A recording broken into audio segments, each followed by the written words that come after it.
To my YouTube channel remember it.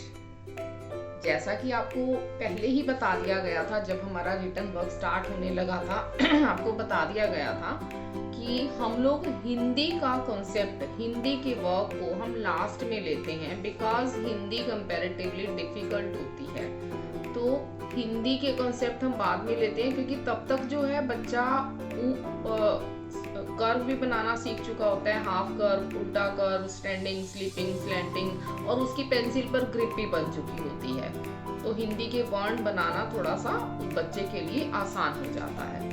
और अब हमारे बच्चे A to Z भी कवर कर चुके हैं और 1 to 10 काउंटिंग भी कर चुके हैं। तो इसीलिए आज से हम हिंदी का वर्क स्टार्ट करेंगे, हिंदी की वर्णमाला शुरू करेंगे। हिंदी की वर्णमाला का पहला वर्ण जो हम करवाते हैं, अर्धवृत्त बच्चे हमारे पहले कर चुके होते हैं और उसके बाद हम सीधा वो उल्लू ही करवाते हैं। लेकिन अगर हमें ये लगे कि कुछ बच्चे नहीं कर पा रहे हैं, उनका अर्धवृत्त पर अभी ग्रिप नहीं है या एक बार उन्हें अर्धवृत्त करवाने की नीड है, तो हम करवा सकते हैं, उसमें कोई प्रॉब्लम नहीं है।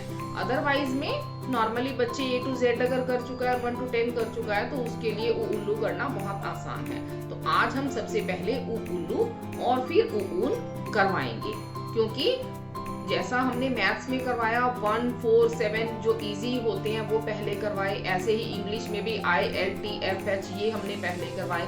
इसी तरह से ही हिंदी में भी हम सबसे पहले उल्लू, ऊन, अनार, आम जो अ से रिलेटेड होंगे, उल्लू से रिलेटेड होंगे, सिर्फ वही वर्ण ही हम सबसे पहले करवाएंगे। तो देखते हैं कि किस तरह से हमने हिंदी का वर्क स्टार्ट करना है। हमें पहले पता ही है कि हम सबसे पहले जो है बच्चे की हम क्लास वर्क को डेट डालते हैं, लेकिन क्योंकि ये हिंदी का काम है तो यहाँ हम सबसे पहले इंग्लिश में ना बोल करके सब कुछ हिंदी में ही लेंगे। यहाँ हम कक्षा कार्य लिखेंगे, कक्षा कार्य। ऐसे ही जब हम होमवर्क देंगे तो हम गृह कार्य लिखेंगे और यहाँ हम दिनांक डालेंगे। दिनांक जो भी होगी उस दिन की हम दिनांक डाल देंगे और यहाँ हम कक्षा कार्य लिख देंगे। अब हम उल्लू करवाएंगे।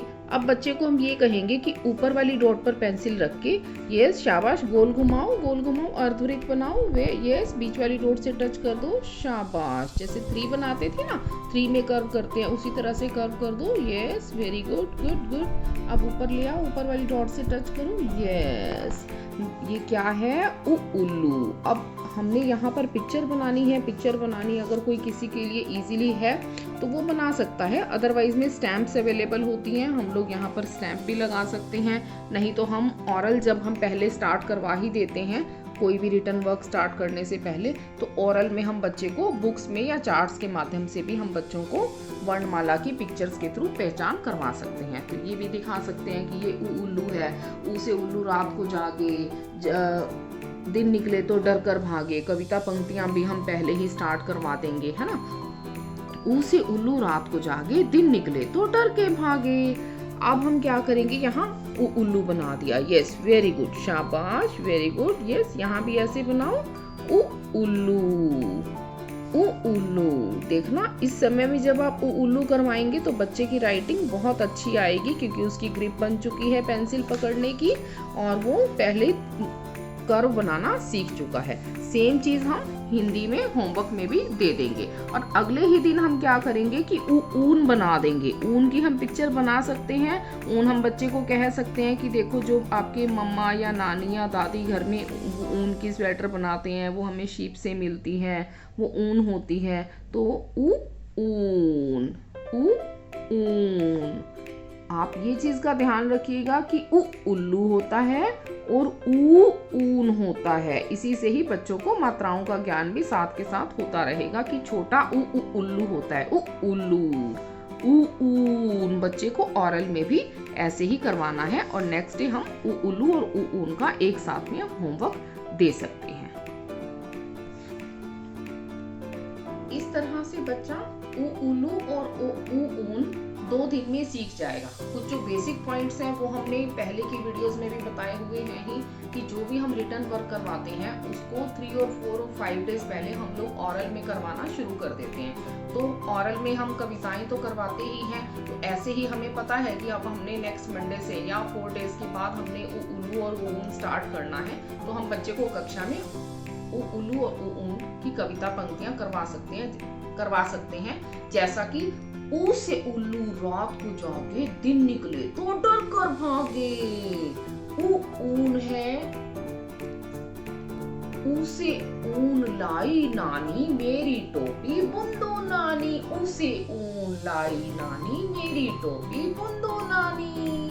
अब क्या है, ऊ उल्लू और ऊ ऊन। इसके अलावा हिंदी के सभी, मैंने आपको बता दिया है कि सभी शब्दों का प्रयोग हिंदी में ही करना है। कक्षा कार्य, दिनांक, गृह कार्य, और नीचे हम स्टार, मोटिवेशनल जो पॉइंट्स हैं हमारे, वो हम चेक करते हुए जरूर देंगे।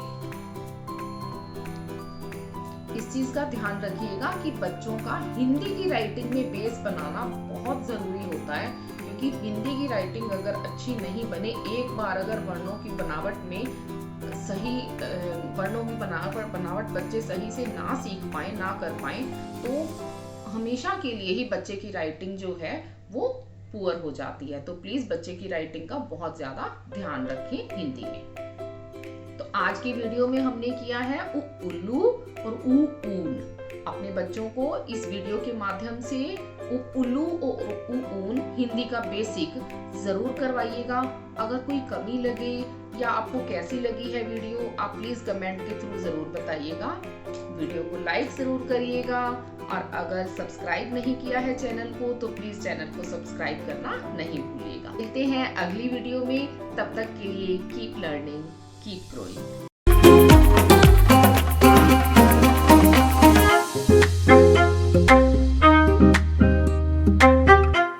Thank you.